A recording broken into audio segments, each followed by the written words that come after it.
Assalamualaikum warahmatullahi wabarakatuh. Halo historian, kembali lagi di Histopodcast Himas FKIP Unsil periode 2021. Nah, alhamdulillah kita bisa bertemu kembali meskipun hanya secara virtual, hanya tatap maya gitu. Tetapi semoga tidak mengurangi eksistensi diskusi yang sebenarnya gitu. Nah, alhamdulillah juga di sini saya sudah ditemani oleh teman saya sendiri dari angkatan 2020, yaitu Denari. Nah, alangkah baiknya sebelum sesi diskusi ini dimulai, mari kita perkenalan terlebih dahulu dan menyapa. Cek-cek apakah ada, Denari? Ya, ada Kak. Siap. Nah, bisa untuk memperkenalkan diri terlebih dahulu? Siap. Yang telah memberikan saya kesempatan untuk hadir dalam Histo Podcast kali ini. Bismillahirrahmanirrahim. Assalamualaikum warahmatullahi wabarakatuh. Sebelumnya perkenalkan, nama saya Denari Praditya Utama, berasal dari Kabupaten Cilacap. Sekarang saya sedang menempuh kuliah di jurusan Pendidikan Sejarah Universitas Siliwangi, angkatan 2020. Mungkin sekian yang dapat saya sampaikan. Saya kembalikan ke LK. Baik, terima kasih untuk narasumber sekarang itu asal Jawa. Emang asli Jawa, Den? Asli Jawa, Kak. Wah, wong Jawa nih, wong Jawa Cilacap. Cilacap teh Jawa Tengahnya. Jawa Tengah, ya benar. Nah, kisaran di Cilacap ke Tasik berapa jam itulah atau berapa menit? Oh, kalau dari daerah saya mah paling 2 jam ke Tasik. Soalnya udah deket pisan dari perbatasan gitu, perbatasan Jawa Barat sama Jawa Tengah. Ya mungkin misal nanti pas kuliah offline tetap ngekos, sebenarnya ada kalau di Dugda udah capek. Harus itu mah harus ngekos atuh. Kalau mau di Dugda nya beres bensin, beres oli motor. Untuk keburu itu mah. Ku malam mun matkul nu pagi-pagi mah ya harus nyubuh paling. Mau masuk atuh. Nah, baik, karena sudah ada narasumbernya gitu. Pada Histo Podcast kali ini akan sedikit membahas atau mengulas kembali gitu tentang peran medsos atau media sosial dalam pendidikan masa kini. Nah, memang materi ini ya sudah umum gitu di halayak umum. Karena dari dulu juga emang sudah terbahas, sudah dikaji. Nah, menyinggung dari pendidikan di Indonesia ini, selepas adanya COVID-19 pada bulan Maret 2020 kemarin, pemerintah menyatakan bahwasannya dilakukannya pembelajaran secara daring karena mulai penyebarannya COVID-19 ini. Nah, pada awal-awal, pada bulan pertama, bulan kedua, ya mungkin kita masih bingung dalam pembelajaran daring ini harus seperti apa dan memakai apa gitu. Nah, tapi kan kita yang asalnya tidak tahu karena keterpaksaan zaman semakin canggih, ya kita juga harus membiasakan dan belajar untuk bisa memakainya dan menggunakannya. Nah, pembelajaran daring ini ya kita harus memakai seperti contoh Google Classroom, Zoom ataupun Google Meet. Itu pun ya secara virtual. Tetapi ya semakin ke sini ya semakin canggih gitu dalam pemakaian media sosial ini. Nah, jangankan untuk kita gitu ya seperti mahasiswa, pelajar, SMA, SMP, SD. Nah, peserta didik juga dan pendidik gitu seperti dosen dan guru juga dituntut untuk bisa menggunakan media sosial pada zaman ini. Ya karena itu adalah salah satu alat untuk kita belajar dalam proses online ini gitu. Tanpa itu ya kita ya gak bisa seperti ini gitu ya, seperti nge-Zoom, nge-Google Meet gitu. Ya paling hanya bisa dalam menonton materi di YouTube atau men-searching di Google gitu. Nah, pasti ya peran ini sangat penting gitu. Ya karena tanpa ini ya tanpa ini kita gak bisa belajar secara tetap virtual gitu. Nah, jadi ya menurut Dinari gitu, peran media sosial bagi pendidikan masa kini itu sangat penting atau gimana gitu. Karena dilihat dari ya sikon sekarang gitu, pandemi masih belum hilang gitu ya, yang ada malah semakin naik gitu, yang dimana lembaga atau pemerintah sudah akan menargetkan untuk offline secara touring pada bulan tersebut, tetapi ya karena semakin naiknya ya semakin dihandle terus pembelajaran secara luring itu. Nah, bisa didiskusikan nih, lumayan menarik. Ya, baik. Ya, izin masuk ya. Terima kasih LK. Cukup menarik sekali gitu tema pada podcast kali ini gitu. Ya, tema ini ya memang apa yang kita rasakan sekarang gitu, peran media sosial untuk pembelajaran gitu. Kalau ditanya penting atau enggaknya gitu ya sangat penting gitu. Kenapa saya bilang sangat penting gitu?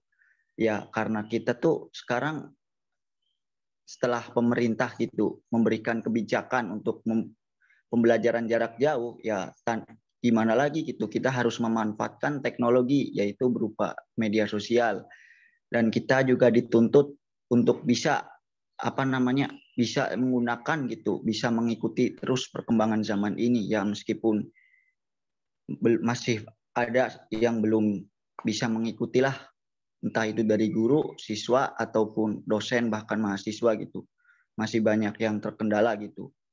Nah, sebelum lebih lanjut gitu, saya akan sedikit membahas gitu media sosial. Tidak asing lagi lah bagi kita. Kadang kita juga setiap hari bahkan memakai media sosial gitu. Tidak asing lah buat kita, media sosial itu kan adalah sebuah media online gitu, dengan para penggunanya juga kita bisa mudah berpartisipasi, berbagi dan menciptakan, dan juga bisa juga kita bertatap maya seperti berkuliah ini ya gitu melalui media sosial. Kita bisa berbagi informasi, bisa berbagi apa aja lah, apa yang sedang kita rasakan, misalkan apa aja bisalah kita salurkan ke media sosial. Jadi perannya itu ya sangat penting gitu, khususnya untuk pembelajaran ini gitu, apalagi dalam pembelajaran jarak jauh gitu.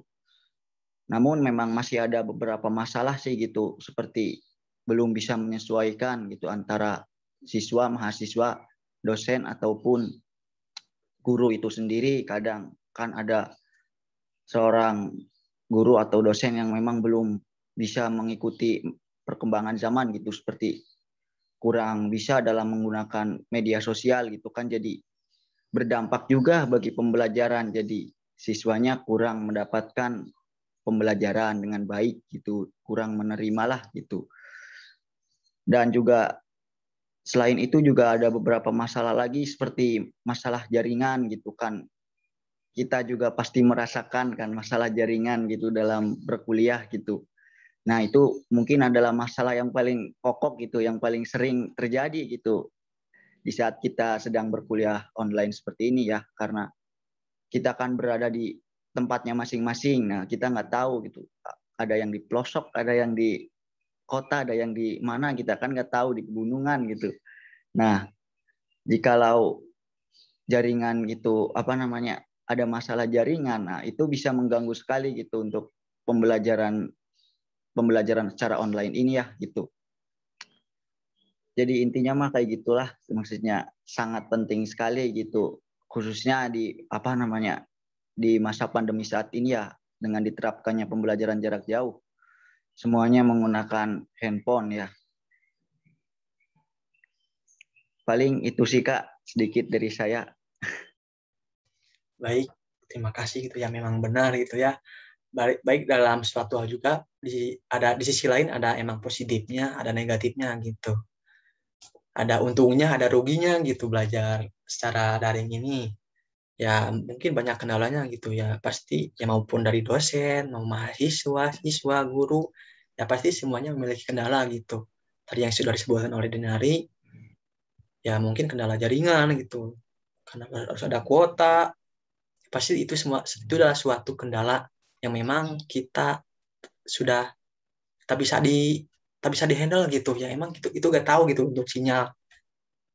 Nah ya maka dari itu ya semoga gitu pembelajaran ini segera luring gitu, segera offline gitu ya. Kalau terus-terusan begini gitu ya, ya mungkin yang terasa gitu ya, yang ada malah bosan gitu ya, lihat HP, lihat laptop gitu, beli kuota buat ya ini Zoom, Google Meet gitu.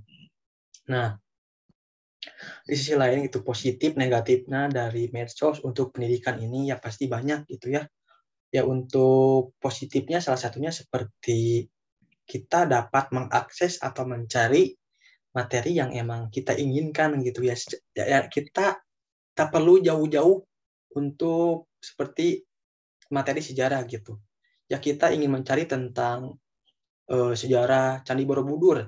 Ya, kita tak perlu jauh-jauh ke Yogyakarta untuk melihat langsung Candi Borobudur. Ya kita hanya tinggal mengklik Google lalu meng-searching gitu Candi Borobudur sejarahnya. Ya langsung nampak gitu, maupun secara dokumen ataupun secara foto gambar gitu. Ya itulah positifnya dari medsos tersebut. Nah untuk negatifnya paling eh, banyaknya hoax gitu. Ya, dari hoax ini ya kita memang tak tahu gitu itu hoax benar atau emang salah gitu. Ataupun kita belum tentu tahu gitu bahwa itu sumbernya emang kredibel benar-benar dari sejarah ataupun emang ngasal gitu yang membuatnya. Nah, itu mungkin dari positif negatifnya yang salah satunya gitu. Nah, maka dari itu yang menurut Linari gitu, selain keuntungan dan kerugian dari positif negatifnya yang sudah saya sebutkan gitu, apakah ada lagi nggak itu positif negatifnya penggunaan medsos bagi pendidikan gitu? Nah, waktu udah tepat dipersilakan deh. Oh, oke, baik. Ya, tadi udah dibahas juga ya sama LK bahwa media sosial juga ada dampak positif dan negatifnya, khususnya untuk pendidikan sendiri ya. Menurut saya ya sudah disebutkan semua sih hampir gitu sama LK, bahwa tadi udah disebutkan ya bahwa kita tidak perlu langsung ke tempat gitu, kita cuma bisa nyari gitu kan. Terus juga negatifnya ya kadang ada juga hoax, benar sih, dari blog-blog yang memang tidak jelas siapa penulisnya gitu. Ya untuk dampak media sosial, dampak negatif dan positif media sosial ini ya apa namanya, mungkin ya udah disinggung juga gitu. Seperti dampak positif dari media sosial untuk pembelajaran ya sangat berdampak gitu di masa pandemi ini gitu, karena kita kan harus menggunakan media sosial gitu di pembelajaran online kali ini. Jadi sangat berdampak sekali gitu, berdampak positif gitu. Ya karena kan kita nggak bisa tatap muka secara langsung, jadi kita bisa memanfaatkan media sosial ini gitu untuk pembelajaran. Dan untuk dampak negatif bagi pembelajaran menurut saya gitu ya, yang pernah kita sama-sama rasakan juga gitu di masa pandemi kali ini ya, terlalu apa namanya, terlalu gampangnya kita tinggal mencari jawaban ataupun apa gitu di Google, karena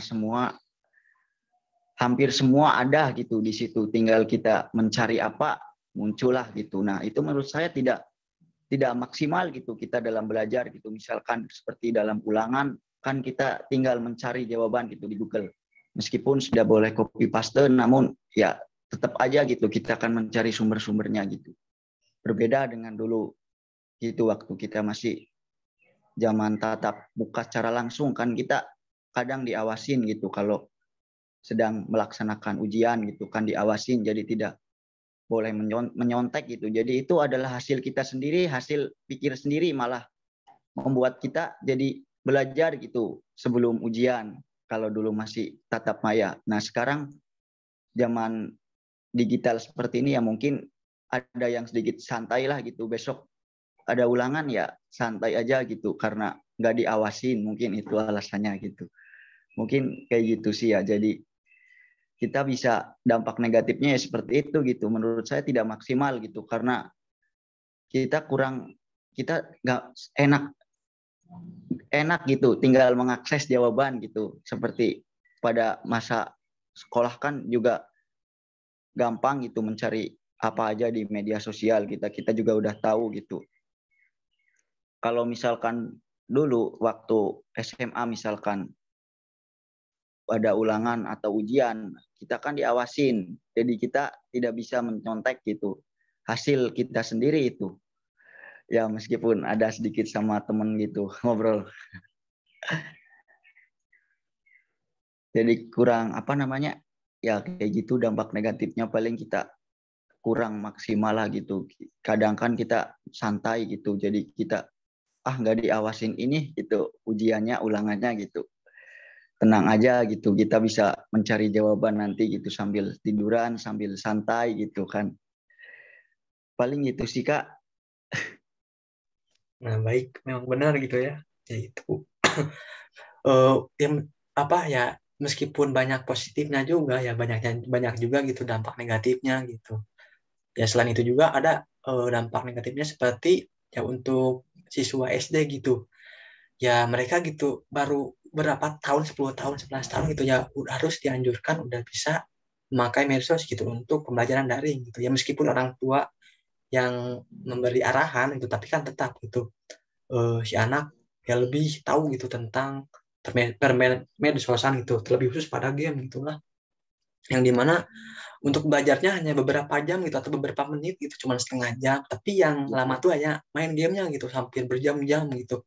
Ya sampai ketika mereka diinginkan tetapi tidak dituruti oleh orang tuanya, yang ada mereka malah nangis gitu ketika disuruh untuk mengerjakan tugas ataupun pembelajaran secara daring, ya mereka malah menyentak ataupun mereka tidak mau gitu ya. Mungkin itulah salah satu dampak negatif juga dari medsos untuk ya kalangan SD gitu. Ya untuk seperti SMP yang ke atasnya gitulah, ya seperti yang tadi sudah disebutkan gitulah. Nah, menyinggung yang barusan gitu, eh, perbedaan antara offline dan online ini ya terlihat sekali gitu kan. Kalau secara offline ya kita bertatap langsung dengan teman-teman gitu, dengan guru gitu, face to face. Kita langsung ngobrol ataupun terkait hal apapun itu, tidak terhalang oleh jarak gitu. Kalaupun secara online gitu ya kita seperti ini gitu, ngomong gitu ya, mungkin hanya bisa lewat Zoom, lewat Google Meet, video call atau call biasa gitu ya. Nah, menyinggung dari yang barusan gitu, pasti dalam tiap diri masing-masing gitu ya pasti memiliki keinginan ataupun hal semacam seperti itunya lah gitu. Nah, dari medsos ini juga pengaruhnya itu kepada prestasi peserta didik itu seperti apa sih? Jadi medsos ini apakah memang meningkatkan prestasi siswa ataupun menurunkan prestasi siswa tersebut. Nah, menurut Inari sendiri gitu, apakah memang meningkatkan atau menurunkan gitu medsos ini bagi prestasi peserta didik tersebut?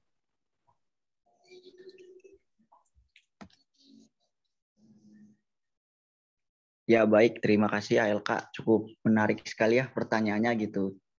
Menurunkan atau meningkatkan gitu peran prestasi gitu bagi siswa.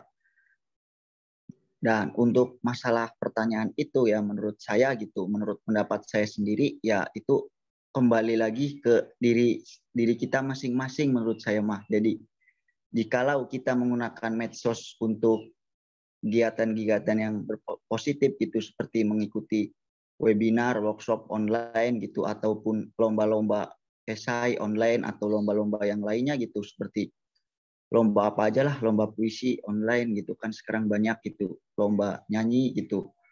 Nah, itu kita bisa apa namanya? Kita bisa meningkatkan prestasi kita baik akademik maupun non akademik melalui hal itu ya. Jadi seperti kita mengikuti lomba-lomba online kan sekarang banyak juga tuh di medsos gitu, seperti di Instagram gitu, di event mahasiswa kan banyaklah dicek sendiri gitu.